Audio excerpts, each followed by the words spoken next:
Gordien III. Marcus Antonius Gordianus, de l'année 238 à l'année 244. Au début de l'année 238, le cruel Maximin le Thrace, un soudard barbare et cruel, régnait sur tout l'Empire romain, multipliant les exactions, un peu partout, le mécontentement grandissait. Des grands propriétaires de la province d'Afrique, Tunisie actuelle, prirent les armes contre le tyran et, pour légitimer leur révolte, obligèrent le vieux sénateur Gordien à ceindre la couronne impériale. Celui-ci, après avoir désigné son fils unique, Gordien II, comme co-empereur, parvint à s'emparer de Carthage, la capitale de la province. Un succès sans lendemain, les légions d'Afrique, fidèles à l'empereur Maximin, écrasèrent la révolte dans le sang. Gordien II mourut dans la bataille et Gordien Ier, désespéré, se pendit. Et pourtant, Maximin n'avait pas encore partie gagnée, toute la population de la ville de Rome, Sénat et peuple confondus, s'était ralliée à la cause des Gordiens.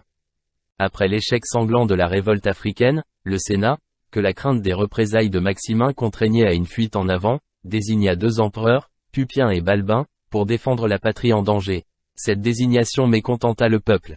À son avis, la famille des Gordiens n'avait pas été récompensée selon ses mérites. Quant aux 2 co-empereurs du Sénat, ces nobliaux hautains, prétentieux et autoritaires, ces vieillards blanchis sous le harnais, ce n'étaient que des profiteurs qui récoltaient ce qu'ils n'avaient point semé. La plèbe romaine assiégea donc les sénateurs dans leur capitole jusqu'à ce qu'ils acceptent d'adjoindre aux 2 nouveaux empereurs un gamin de 13 ans, parent des Gordiens d'Afrique, notre Gordien III.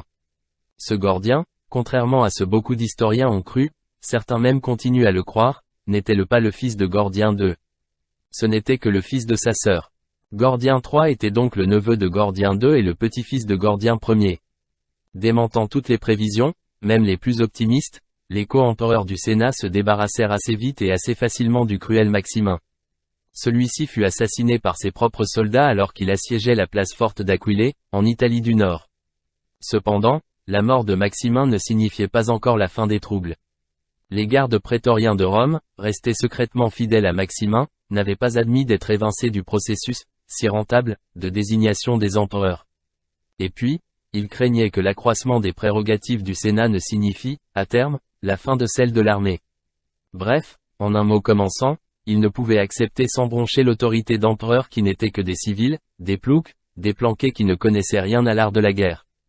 Aussi, au début du mois de mai 238, tandis que le peuple était occupé à célébrer les Jeux capitolins, les prétoriens massacrèrent Pupien et Balbin.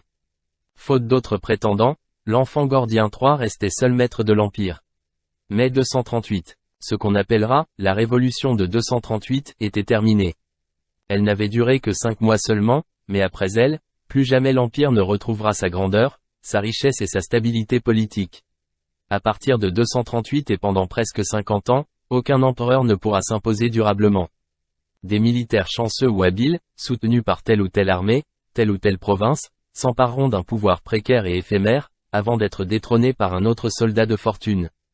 Ce sera ce qu'on a coutume d'appeler l'anarchie militaire. Mais revenons à Gordien III et à son règne. Dans la première partie de son règne, il subit la tutelle, désastreuse, des eunuques dont sa mère s'était entourée. Mais, bien vite, il parvint à se libérer de cet entourage étouffant en épousant la fille de son maître de rhétorique Timésité, que certains auteurs nomment aussi Misité. Ce Caius Furius Sabinius Aquila Timesitheus, dit Timésité, se révéla être à la fois un véritable homme d'État et le meilleur stratège de son temps, des qualités dont l'Empire avait impérativement besoin car la situation se dégradait sérieusement. Sur le front oriental, le roi de Perse, Sapor Ier, venait de rompre la trêve qui le liait à Rome depuis Sévère Alexandre. Ses cavaliers avaient écrasé les légions à la bataille de Ressaena. Les Romains en déroute abandonnaient la Mésopotamie et l'Arménie. La Syrie était menacée et au-delà de cette province, la riche Égypte, le véritable grenier à blé de Rome. Timésité, nommé à la hâte préfet du prétoire, c'est-à-dire commandant en chef des forces romaines, se rendit en Orient, accompagné du jeune empereur Gordien, son beau-fils. Très vite, cet homme, qui n'était pourtant qu'un général de raccro, rétablit la situation aux frontières. Hélas, une dysenterie, d'ailleurs fort suspecte, emporta ce rhéteur devenu, par la force des choses, le plus brillant général de l'Empire. Privé du plus ferme soutien de son trône, le jeune Gordien se trouva fort désemparé. Pour remplacer son beau-père dans ses fonctions de préfet du prétoire, il choisit le maître de cavalerie Philippe, futur empereur Philippe l'Arabe. Un choix bien malheureux. C'était cet individu que la rumeur publique accusait d'avoir empoisonné Timésité. Le nouveau préfet du prétoire était, en outre, un ambitieux dénué de tout scrupule. Enfin, c'est ainsi que le présentent les historiens de langue latine, qui voient en l'arabe Philippe l'instigateur de la mort de Gordien III et le principal responsable de tous les malheurs qui frappèrent l'Empire romain après la mort de ce jeune empereur. Selon eux, cet intrigant personnage de Philippe ne dévoila pas d'emblée ses ambitieuses batteries. Malgré la mort de son concepteur, il continua d'appliquer la stratégie de Timésité, et les légions romaines, toujours victorieuses, progressèrent encore en Mésopotamie, chassant devant elles les Perses du roi Sapor. Mais, en réalité, Philippe l'Arabe n'avait cure du plan de Timésité. À en croire les historiens, de tradition latine. Tout d'abord, il se serait ingénié à désorganiser l'approvisionnement de l'armée. Ensuite, quand le ventre et le cerveau des soldats se trouvèrent bien vides, Philippe aurait déclenché une virulente campagne de dénigrement contre l'empereur Gordien. Des propagandistes à sa solde auraient parcouru le camp, opposant systématiquement l'inexpérience du jeune prince aux qualités d'homme de guerre, prétendument exceptionnelles, du préfet du prétoire. Toujours selon les historiens latins, le plan de Philippe aurait réussi à merveille, bientôt l'empereur Gordien se serait aperçu que plus personne ne lui obéissait. Alors, le pauvre gamin aurait paniqué. Pour sauver sa peau, il aurait proposé à Philippe différents arrangements qui, chaque jour, abandonnaient au préfet du prétoire un peu plus de son pouvoir. Il aurait d'abord offert à Philippe le poste de régent, laissé vacant après le décès de son beau-père. Puis lui aurait proposé de devenir co-empereur avec lui. Ensuite il aurait voulu le nommer empereur principal, lui-même se contentant du titre honorifique de César. Enfin, Gordien aurait revu une dernière fois ses prétentions à la baisse, seul l'aurait branché l'honneur de servir comme officier sous les ordres de Philippe. C'était encore été trop demandé. L'Empire n'était pas une charge dont on pouvait démissionner à son gré. En outre, un Gordien vivant aurait constitué une menace permanente pour Philippe. Aussi celui-ci aurait-il ordonné qu'on ôte ce gamin pleurnichard de sa vue et qu'on le tue sans atermoyer, ce qui fut fait. Mars 244. Cette version est aujourd'hui rejetée par la plupart des bons historiens. Accordant davantage de crédit aux relations des historiographes byzantins et aux inscriptions perses qui immortalisèrent les hauts faits d'armes du roi des rois Sapor qu'au rapport des historiens latins, ils estiment que le jeune Gordien III ne finit pas victime des manigances du préfet Philippe, mais qu'il fut tué en combattant l'ennemi perse non loin de leur capitale de Ctésiphon. Il se serait fracturé la jambe en tombant de cheval et serait mort des suites de cette blessure, Mars 244. Personnellement, dans un premier temps, j'avais accepté la version des historiens latins. Je pensais en effet, que c'étaient les rapports des historiens byzantins qui manquaient d'objectivité.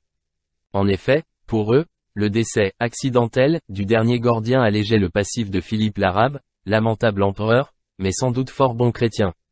Tandis que du point de vue des Perses, la mort glorieuse d'un courageux autocrate romain, tombant au combat, exaltait bien mieux la valeur de son adversaire, le grand roi des rois Sapor Ier, que n'aurait pu le faire la fin pitoyable d'un jeune enfant apeuré. Mais à la réflexion, il est également vrai que les historiens latins avaient tout intérêt à faire porter le chapeau de la déconfiture des aigles romains après le décès de Gordien III à un empereur aussi exotique que ce Philippe l'Arabe.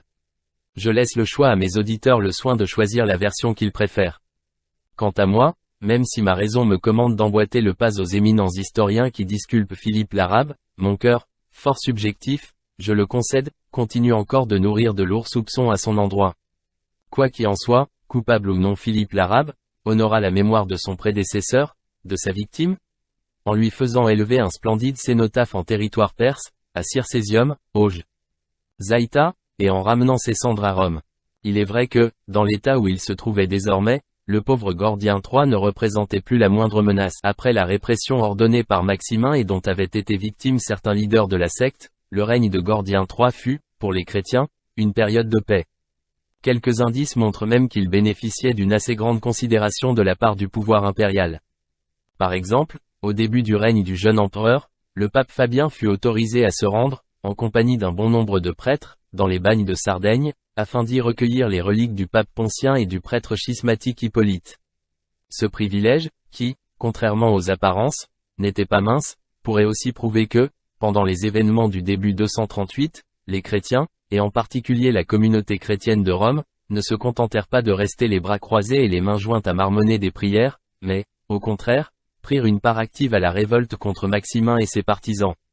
En effet, comment les chrétiens extrémistes qui, à cette époque, constituaient la majorité de la communauté chrétienne de Rome, auraient-ils pu pardonner les cruautés de Maximin, ce tyran qui les considérait comme des opposants politiques et les traitait en conséquence, envoyant leurs chefs les plus respectés pourrir tout vif dans les bagnes?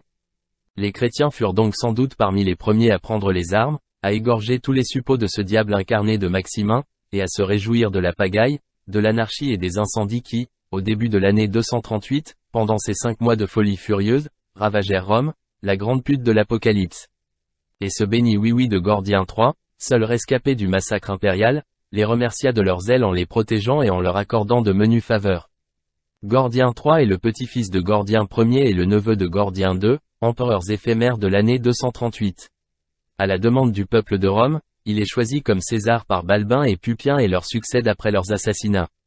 Empereur à 13 ans, marié à 16, tué à 19, voilà comment pourrait se résumer la vie de ce jeune homme qui fut victime des appétits de Philippe l'Arabe, nouveau préfet du prétoire. Fin de l'histoire de ce jeune empereur éphémère.